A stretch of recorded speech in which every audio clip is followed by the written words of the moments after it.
Reciban nuestro saludo al iniciar la actividad orientadora número 5 de la asignatura Pediatría 2. Antes de iniciar el estudio de los contenidos nuevos correspondientes a este tema, deben revisar los que se impartieron en el tema precedente, donde se les ofrecieron los elementos fundamentales referidos a las infecciones respiratorias agudas bajas no complicadas. Durante esta semana, continuaremos con el estudio de la tuberculosis pulmonar y el asma bronquial. La primera, considerada una enfermedad reemergente, siendo causa de muerte sobre todo en los países en vías de desarrollo. Y la segunda, tiene una alta morbilidad en todo el mundo. El conocimiento que sobre ambas tengas será de extraordinario valor en tu formación profesional como médico integral comunitario. Al concluir la actividad orientadora, serán capaces de describir el cuadro clínico, etiología y complicaciones del asma bronquial y la tuberculosis pulmonar, emitir el diagnóstico positivo, diferencial y su pronóstico, así como seleccionar la conducta terapéutica integral en cada una de ellas.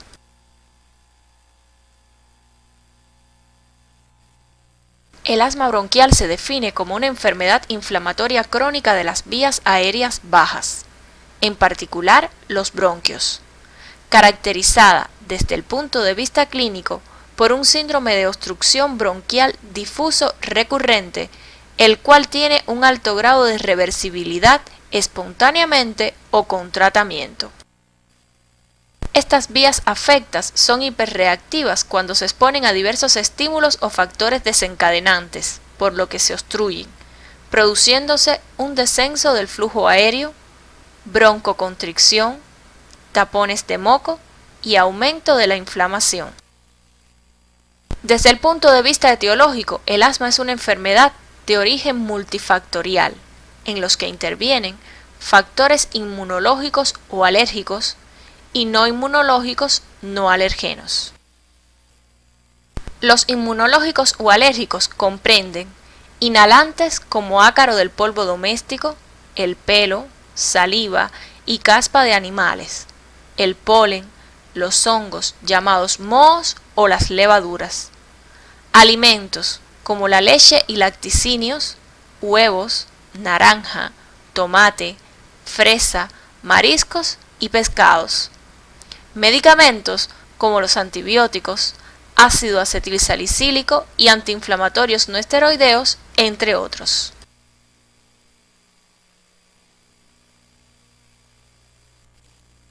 Dentro de los no inmunológicos más frecuentes se encuentran los agentes físicos irritantes como el humo del tabaco, pinturas, perfumes, talcos y los cambios climáticos. Las infecciones principalmente virales, sobre todo en menores de 5 años. Infecciones por clamidias y Mycoplasma pneumoniae. El ejercicio físico y procesos emocionales intensos. La patogenia es muy compleja e interviene en varios factores. Se plantea que hay una predisposición genética.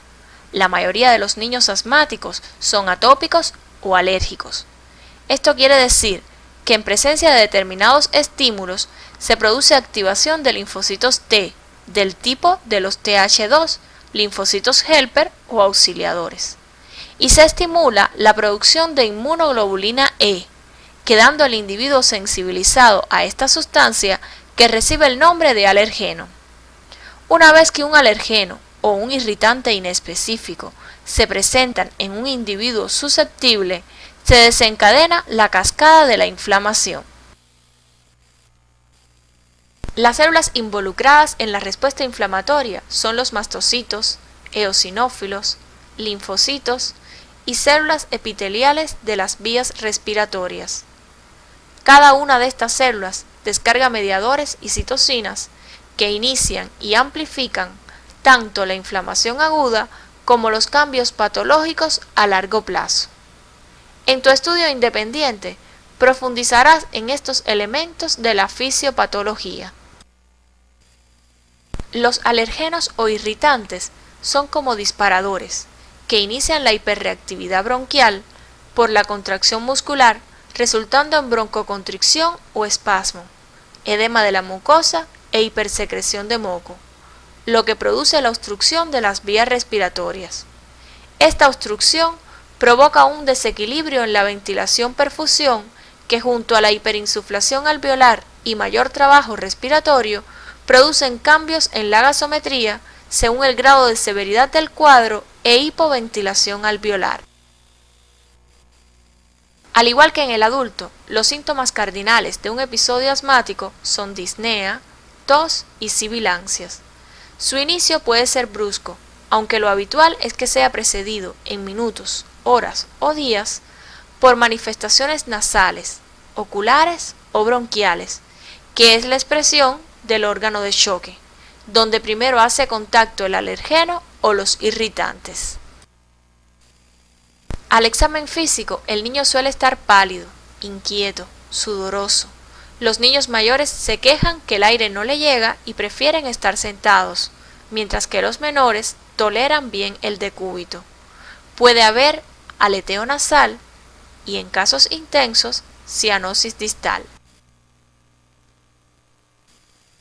Puedes encontrar también taquipnea inspiratoria en niños menores y bradipnea expiratoria en los mayores, tórax hiperinsuflado con aumento del diámetro anteroposterior y tiraje alto y bajo que puede ser intenso y generalizado. A la palpación encontrarás disminución de la expansibilidad torácica en niños mayores de 5 años y vibraciones vocales disminuidas. Al percutir, se detecta hipersonoridad pulmonar generalizada. En la auscultación encontrarás el murmullo vesicular disminuido. Se escuchan estertores roncos y sibilantes en ambos campos pulmonares en ambas fases de la respiración, y la expiración se prolonga. Pueden existir estertores húmedos. Recuerda que la respiración del niño pequeño es abdominal. Muchas veces se percibe la dificultad respiratoria al notar cómo se mueve el abdomen del niño. En el examen de abdomen se palpa el hígado y el vaso descendidos con frecuencia. Las manifestaciones clínicas antes descritas pueden ser ligeras, moderadas o graves, de acuerdo a la severidad del episodio. Resulta imprescindible establecer esta clasificación para decidir la conducta a seguir ante un paciente en crisis. En tu estudio independiente, realizarás un cuadro comparativo donde reflejen las características fundamentales que te permiten realizar dicha clasificación. Para ello, te auxiliarás de la literatura básica y complementaria. El diagnóstico del asma en la infancia es eminentemente clínico, por lo que debes hacer énfasis en la historia clínica de cada paciente. En edades tempranas es difícil realizar el diagnóstico, debido a la inmadurez de las vías aéreas y su menor calibre que las predispone a la obstrucción en el curso de infecciones respiratorias agudas, y clínicamente suele existir sibilancias. En los niños mayores de 6 años es importante además la evaluación de la función pulmonar.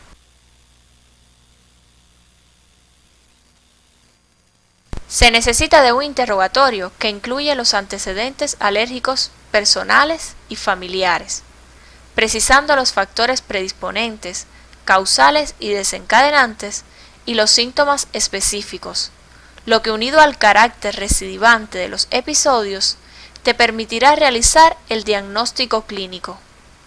Debes profundizar en cada uno de estos aspectos. No existen pruebas patognomónicas para establecer el diagnóstico etiológico. En el hemograma podemos encontrar más de un 4% de eosinófilos, lo cual se considera un signo menor para pensar en el diagnóstico de asma. Las pruebas cutáneas son útiles cuando se sospecha un alergeno específico, lo que permite elaborar una vacuna para inmunoterapia. No se pueden realizar antes de los 4 años de edad. La determinación de inmunoglobulina E tiene valor después de los 9 meses de edad. Indicarás gasometría en cuadros intensos. La radiografía simple de tórax se realiza durante la crisis si se sospecha alguna complicación. Al igual que las anteriores evidencias diagnósticas, no se hace de rutina. En la vista frontal puedes observar hipertransparencia de ambos campos pulmonares, costillas horizontales, considerado normal en los primeros 2 años de edad, aumento de los espacios intercostales, descenso de los hemidiafragmas, el derecho por debajo del 8º espacio intercostal, disminución del área cardíaca o corazón en gota. Puede verse además moteado inflamatorio o microatelectasias. En la vista lateral suele observarse aumento del diámetro anteroposterior del tórax, sombra radiotransparente retroesternal y diafragma aplanado, cóncavo hacia abajo según la severidad. La evaluación de la función pulmonar es una medición objetiva y útil para el diagnóstico y seguimiento del asma bronquial, la cual se realiza a través de la medición del flujo expiratorio máximo, espirometría, pruebas de provocación bronquial inespecífica y pruebas de esfuerzo. La espirometría y el flujo expiratorio máximo deben realizarse en todo niño asmático a partir de los 6 años de edad. Las pruebas de provocación y de esfuerzo se realizan según el criterio del servicio más especializado. Revisarás los principales parámetros que se miden en una espirometría. Existen tablas que dan un rango de valores considerados normales de acuerdo a la edad y talla del niño. Es importante que tengas presente que existirá una alta sospecha de que un niño es asmático ante la presencia de 3 episodios, como mínimo, de un síndrome de obstrucción bronquial difusa recurrente, que tenga uno de los siguientes signos mayores: madre y o padre asmático y dermatitis atópica, y al menos 2 signos menores: rinitis alérgica, síndrome de obstrucción bronquial difusa sin infección respiratoria y o eosinofilia mayor de 4%. Además de entorno desfavorable, respuesta satisfactoria a los broncodilatadores y en los mayores de 6 años, los resultados de una espirometría donde se obtenga un volumen expiratorio forzado en un segundo mayor de un 15% tras inhalación de un broncodilatador. La evaluación clínica de un niño asmático debes completarla con la clasificación de la severidad de su enfermedad en intermitente o episódico si la enfermedad cursa con crisis de disnea con intervalos asintomáticos, el cual a su vez puede ser leve, moderado y severo. Crónico o persistente si los síntomas son más o menos frecuentes o permanentes y sostenidos con exacerbaciones periódicas. Esta clasificación puedes lograrla con un buen interrogatorio. De esta forma quedan definidos 4 estadios: asma intermitente, asma persistente leve, asma persistente moderado y asma persistente severo. En cada uno de ellos se evalúa la frecuencia de aparición de los síntomas y el flujo expiratorio máximo. La permanencia o no de un paciente en cada una de estas categorías debe evaluarse cada 3 meses. Recuerda que el flujo expiratorio máximo solo puedes evaluarlo en niños mayores de 6 a 7 años que cooperen. En su déficit puedes hacer una espirometría. Es importante que en tu autopreparación profundices en cada uno de estos estadios. Para diferenciarlo de otras entidades, debes tener en cuenta la edad del niño y si el cuadro clínico es agudo o recidivante. En el episodio agudo, debe diferenciarse de otras causas que producen un síndrome de obstrucción bronquial difusa. En las crisis recidivantes, lo diferenciarás de sibilancias asociadas a infección respiratoria aguda viral, la fibrosis quística broncoaspiraciones frecuentes en el curso de anomalías congénitas o funcionales de esófago, y cardiopatías congénitas con flujo pulmonar aumentado en lactantes o anomalías congénitas de la aorta o sus vasos, entre otras ya más raras. Profundiza en tu autopreparación en las entidades agudas que causan un síndrome obstructivo bronquial, así como en las características que te permitirán diferenciar cada una de ellas. En la actualidad se utiliza mucho el término enfermedad respiratoria aguda baja con sibilancias, asociada a infección respiratoria aguda viral, para describir los niños que presentan sibilancias con los catarros. Muchas veces son prematuros, hijos de madres fumadoras y tienen función pulmonar disminuida al nacimiento. Los episodios desaparecen al crecer y madurar las vías aéreas. Estos niños no son asmáticos. Las complicaciones del asma bronquial pueden ser inmediatas o tardías. Las inmediatas las sospecharás sobre todo en pacientes que no respondan a un tratamiento adecuado ante una exacerbación de los episodios. Dentro de ellas podemos citar insuficiencia respiratoria, infecciones broncopulmonares bacterianas, atelectasias, neumomediastino, neumotórax y o enfisema subcutáneo. Entre las tardías se encuentran el retraso pondoestatural y escolar, las alteraciones emocionales, deformidades torácicas, las bronquiectasias y el enfisema pulmonar que puede conducir al cor pulmonar crónico. El tratamiento se basa en 3 aspectos que pueden llevarse a cabo en la comunidad. Tratamiento preventivo, tratamiento entre los episodios de exacerbaciones o a largo plazo, y el tratamiento de la crisis o del ataque. Estos tienen como objetivos que el paciente disfrute desde el punto de vista físico, psíquico y social de una vida normal o lo más normal posible, disminuyendo su morbilidad y mortalidad.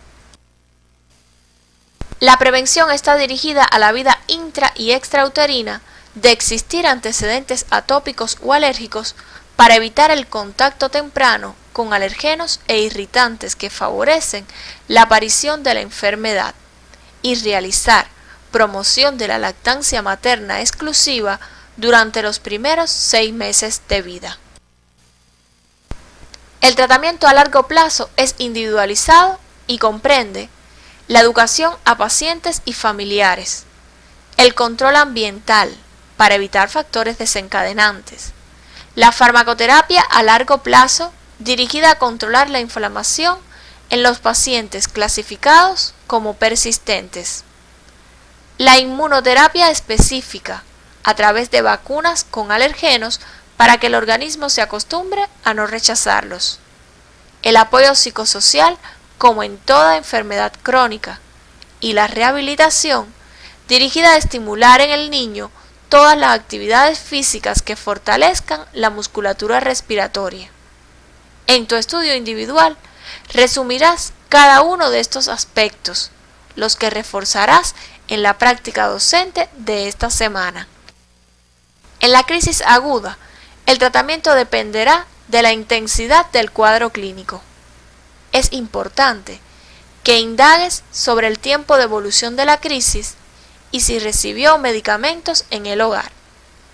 También evaluarás si tiene alto riesgo de complicaciones o de morir. Auscultarás detenidamente y organizarás el esquema de tratamiento a emplear. Durante el tratamiento, debes observar cada signo clínico del paciente y reevaluarlo cada 20 minutos. Los broncodilatadores del tipo de los beta-2 adrenérgicos son los medicamentos de elección, ya que alivian rápido al paciente mejorando el componente de espasmo bronquial, reducen la degranulación de los mastocitos y la liberación de histamina, y su efecto comienza a los pocos minutos. Profundizarás a través de la literatura recomendada en las diferentes opciones terapéuticas utilizadas en los episodios ligeros, moderados y severos.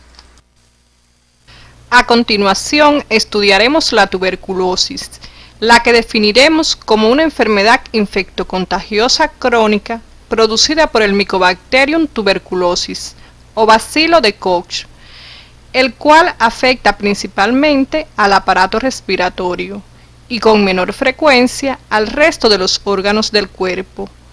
Es una enfermedad curable de forma individual y controlable a nivel comunitario, pero que dista mucho de ser erradicada. Se transmite por gotas de saliva. Cuando una persona con tuberculosis pulmonar tose, expectora, estornuda o habla, las partículas pueden estar en el aire de minutos a horas después. El Mycobacterium tuberculoso es fagocitado por los macrófagos alveolares, que pueden contener la infección o progresar a una enfermedad activa.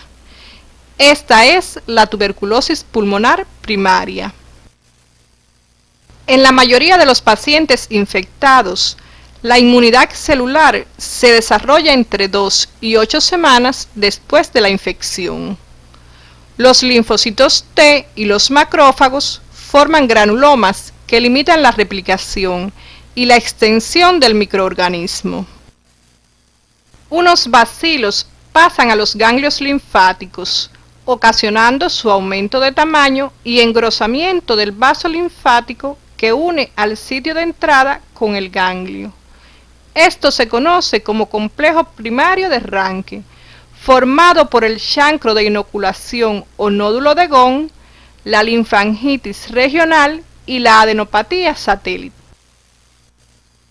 A partir de aquí comienza una relación patógeno-huésped cuyas consecuencias dependerán del tiempo que transcurre después de la infección, de la edad y del estado inmunitario. Se ha estimado que el riesgo que tiene un niño de desarrollar la enfermedad a lo largo de su vida es del 10%, siendo este riesgo mayor tras los 2 primeros años de infección. La progresión de la enfermedad ocurre más frecuentemente en el parénquima pulmonar del lóbulo medio e inferior y en los ganglios linfáticos iliares. Estos cambios producidos en el organismo se traducen en los 3 estadios básicos de la tuberculosis. Ellos son exposición a tuberculosis sin evidencia de infección, infección tuberculosa latente y enfermedad tuberculosa. Es importante que conozcas dichos estadios, para así poder incluir en ellos a cada paciente que estudias. Te recomendamos confecciones una tabla donde resumas los criterios y la conducta ante cada estadio. Para ello te apoyarás en la bibliografía recomendada. La mayoría de los niños infectados están asintomáticos. Los síntomas generales, cuando están presentes, son leves e inespecíficos. Pueden ponerse de manifiesto ligera elevación febril o fiebre persistente de 1 a 3 semanas de duración, palidez, sudoración nocturna, alteraciones de la curva de peso, astenia y anorexia. Entre los síntomas respiratorios se encuentra la tos crónica, la expectoración, el dolor torácico, la disnea y la hemoptisis. También pueden aparecer manifestaciones por hipersensibilidad a las proteínas del bacilo tuberculoso, como el eritema nodoso y la queratoconjuntivitis flictenular. En el examen físico del aparato respiratorio se pueden auscultar signos típicos de una condensación inflamatoria o de una compresión extrínseca de las vías respiratorias, como el estridor, estertores roncos y sibilantes. Para establecer el diagnóstico de tuberculosis, nos basamos en la historia del contagio, en las manifestaciones clínicas, en los resultados de la reacción tuberculínica, en el diagnóstico por la imagen y en el diagnóstico bacteriológico.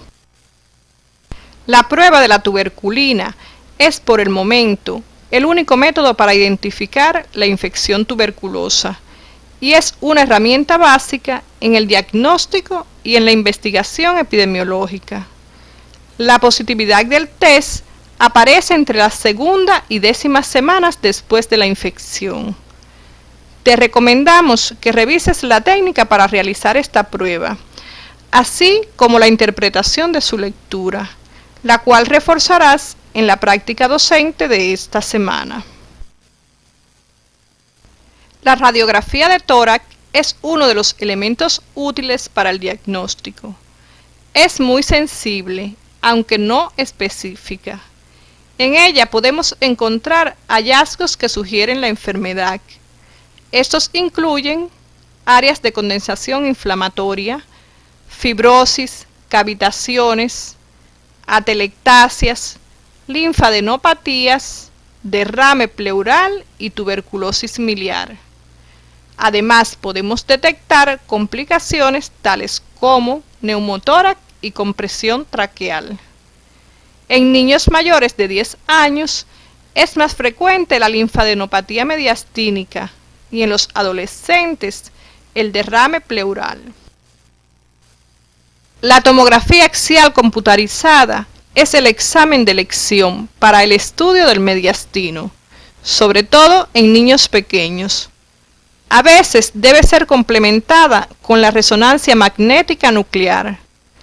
La ecografía también puede ser indicada cuando existen dudas en la interpretación de la radiografía de tórax. Para realizar el diagnóstico bacteriológico definitivo, se requiere el aislamiento del germen y la identificación del bacilo tuberculoso. El mejor método de obtención de muestra es el aspirado gástrico matutino, realizado durante 3 días seguidos. También puede obtenerse el exudado bronquial por broncoscopía. Las muestras serán procesadas para examen microscópico y cultivo. El hemograma, la velocidad de sedimentación globular y otras pruebas analíticas de carácter general tienen escaso valor diagnóstico. Existen otros métodos modernos que puedes utilizar, como las técnicas de amplificación de RNA y DNA, muy sensibles pero muy costosas y de uso no generalizado, y la reacción en cadena de polimerasa, de resultado rápido y muy específico, pero aún no se encuentra disponible en todos los países. En el curso de la enfermedad pueden presentarse las siguientes complicaciones: el derrame pleural y el empiema, la meningoencefalitis tuberculosa, pericarditis, tuberculosis suprarrenal, tuberculosis renal y de vías urinarias y la tuberculosis ósea. El tratamiento incluye aspectos preventivos y curativos. Las medidas preventivas se basan en quimioprofilaxis primaria y secundaria con isoniazida, la vacunación con BCG para prevenir formas graves o diseminadas y disminuir el riesgo de muerte, el control de foco en la comunidad donde se diagnostique un caso de tuberculosis pulmonar, el que podrás llevar a la práctica durante tu estancia en la comunidad, integrando los conocimientos y orientaciones de la asignatura Salud Comunitaria y Familiar 4 y Educación Sanitaria a la Población. Debes confeccionar un resumen donde reflejes los aspectos más importantes de la quimioprofilaxis primaria y secundaria. El tratamiento curativo se basa en 2 aspectos. El primero incluye la aplicación sistemática de la terapia multidroga directamente supervisada, la cual garantiza la curación de más del 90% de los enfermos, evita los abandonos o incumplimientos del tratamiento y disminuye el riesgo de aparición de resistencia a las drogas antituberculosas. Y el segundo aspecto se basa en el seguimiento de los resultados de este tratamiento. Existen varios regímenes de tratamiento antituberculoso que cumplen los principios rectores mencionados. Por la experiencia en su aplicación y por los resultados obtenidos, se recomienda el siguiente.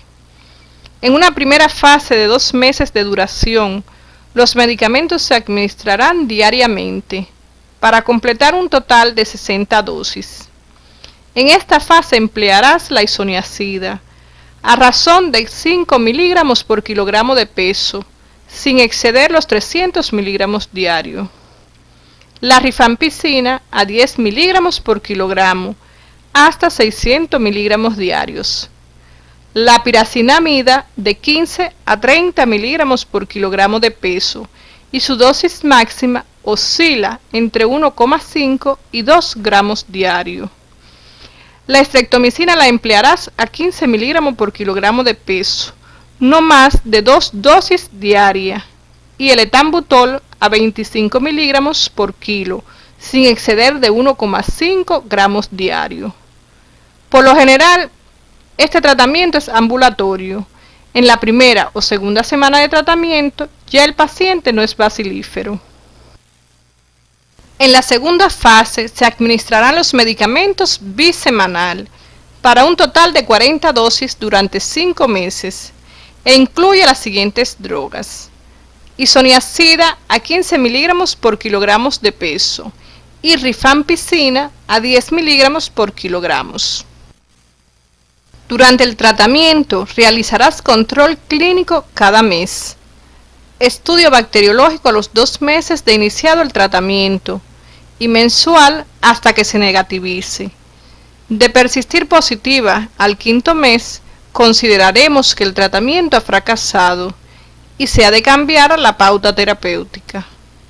También realizarás exámenes de laboratorio que incluyen hemograma y pruebas funcionales hepáticas al inicio del tratamiento y repetirás en casos necesarios. Para finalizar la actividad orientadora de hoy, arribamos a las siguientes conclusiones. El diagnóstico del asma bronquial es eminentemente clínico. Los datos que proporcionan el interrogatorio y el examen físico nos permiten identificar el estado del paciente y determinar la conducta a seguir. La prevención de la crisis asmática es un pilar fundamental para mejorar la calidad de vida de estos pacientes, donde el médico integral comunitario desempeña un papel fundamental. La tuberculosis pulmonar es una enfermedad reemergente. Afecta a todos, aunque es poco sintomática en niños y su desarrollo está determinado por la virulencia del agente y en gran medida por la reacción del organismo agredido. El diagnóstico de la tuberculosis pulmonar es clínico epidemiológico y tendrás en cuenta síntomas asociados o no al sistema respiratorio, lo que se corrobora a través de las evidencias diagnósticas microbiológicas, imagenológicas y analíticas. La prevención y el diagnóstico precoz de esta enfermedad constituyen los pilares fundamentales para el trabajo del médico integral comunitario. Hasta aquí hemos abordado los elementos básicos que les permitirán encaminar el estudio del asma bronquial y la tuberculosis pulmonar. En la próxima semana iniciaremos el estudio de las enfermedades intestinales de la infancia, afecciones extremadamente importantes por la gran morbilidad y mortalidad que ocasionan en la población infantil, sobre todo en los países subdesarrollados. Por estas razones, resulta de gran importancia su conocimiento en tu formación como médico integral comunitario.